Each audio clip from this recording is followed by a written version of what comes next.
Hi, I'm Hans Wilhelm. Have you ever wondered if there is intelligent life on other planets?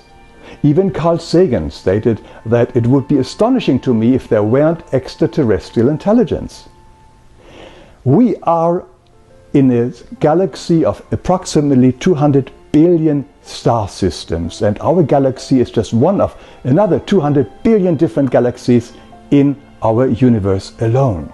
Now, for the spiritual seeker, there has never been any doubt about intelligent life on other planets.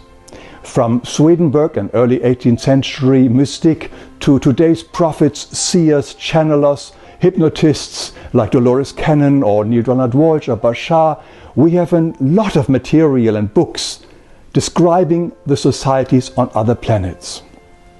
Now, each society is very unique, but they also have certain components in common. And when we compare these components that they have in common with our own life here on Earth, we are in for a little surprise, because we will find out that although we think we are pretty sophisticated, compared with them, our life is still rather primitive. Now, let's look at 12 different characteristics or principles that beings in these higher evolved societies believe in and live every day. They deeply care for their environment. They are in constant positive communication with their environment. They would never think of spoiling, polluting, or exploiting in order to make a profit. They know that they cannot live without the animal, plant, and mineral kingdoms, and they also know that any harm done to one is done to all. For them, all life is sacred. They would never kill others or go to war. For them, it would be like killing part of divinity. They would also never enslave, kill, or even eat an animal. The thought of eating body parts of another sentient being would never enter their mind.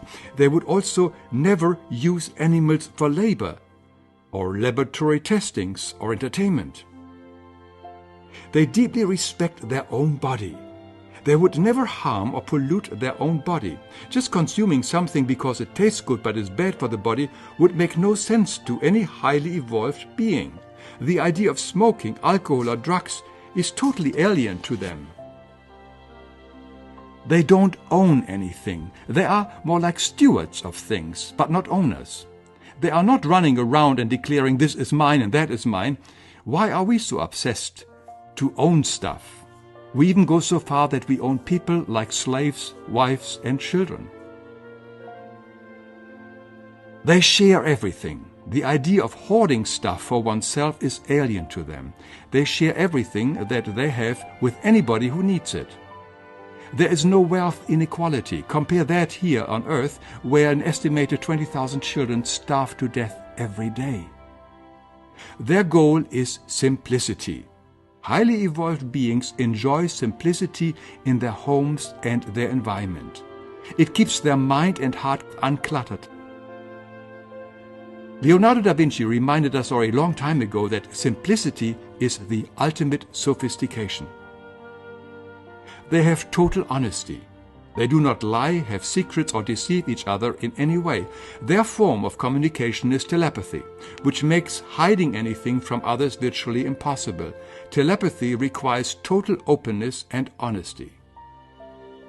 They respect their elders. They don't have old age homes. In their communities, the elders are honored, revered, and play a vibrant part. In many societies, the elders are in charge of bringing up the young ones because they have the patience, the wisdom, the deep understanding that is often lacking in the young birth parents. They respect the uniqueness of everyone. They never compete with each other. There are no competitions where winning is the goal. Everyone is unique and therefore cannot be compared or compete with anybody else. Compare that with our ego that always wants to be the first and the best. They live in small settlements. They do not live in noisy, gigantic, polluted cities. They are aware of nature's healing energies and live in small groups across the countryside. They deeply trust the universal laws. Worry, hate, fear, jealousy, and any other negative emotions are not common among them. They know exactly how the universe works. They have deep understanding that everything works itself out in the end and everything happens for their evolutionary progress, meaning it happens for them and not to them. They live in unity and connected with divinity. They do not divide their planet up into many tribes, nations, or countries. They all live in unity and love and the awareness of the one universal spirit, the one we call God.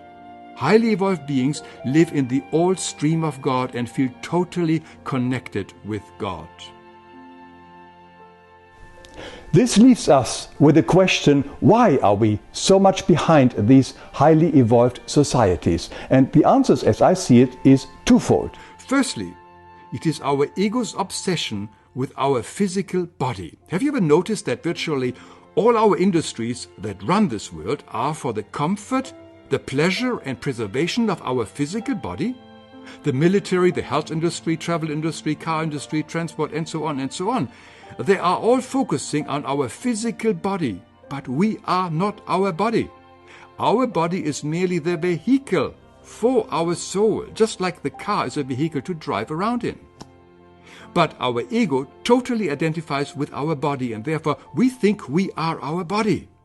In my short video about the ego, I go a bit deeper into this subject. Beings in these higher evolved civilizations have a more balanced approach. They give equal attention to the development of the mind, the soul, and the body.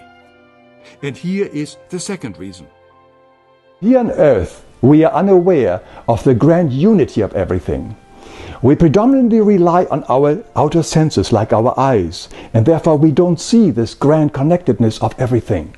We believe in separation, separation from each other, separation from the rest of the world, and most of all, separation from divinity. And that's why, compared to the other civilizations on higher evolved planes, we are still rather primitive. But it is my hope and belief that eventually we here on Earth will catch up. Thank you for watching.